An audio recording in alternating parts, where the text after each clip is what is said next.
নমস্কার, চলে এলাম আবৃত্তিতে। আমার আজকের কবিতা নৌকা যাত্রা, কবিগুরু রবীন্দ্রনাথ ঠাকুর। মধুমাছির ওই যে নৌকাখানা বাঁধা আছে রাজগঞ্জের ঘাটে, কারো কোনো কাজে লাগছে না তো, বোঝাই করা আছে কেবল পাটে।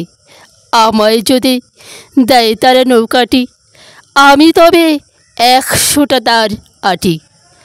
পাল তুলে দেই 4টে 5টা 6টা, মিথ্যে ঘুরে বেড়াই না কো হাটে। আমি কেবল যাব একটিবার 7 সমুদ্র 13 নদীর পার। তখন তুমি কেঁদো না মা যেন বসে বসে একলা ঘরের কোণে। আমি তো মা যাচ্ছি না কো চলে রামের মতো 14 বছর বনে। আমি যাব রাজপুত্র হয়ে নৌকা ভরা সোনামানিক বয়ে, আশুকে আর শ্যামীকে নেব সাথে। আমরা শুধু যাব মা 3 জনে, আমি কেবল যাব একটিবার 7 সমুদ্র 13 নদীর পার।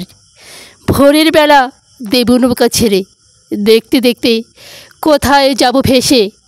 দুপুরবেলা তুমি পুকুরে ঘাটে, আমরা তখন নতুন রাজার দেশে। পেরিয়ে যাব ত্রিপুরীর ঘাট, পেরিয়ে যাব তেপান্তরের মাঠ।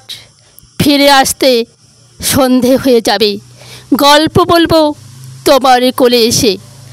আমি কেবল যাব একটিবার 7 সমুদ্র 13 নদীর পার।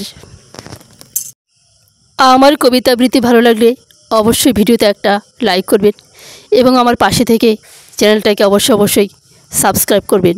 ধন্যবাদ সবাইকে।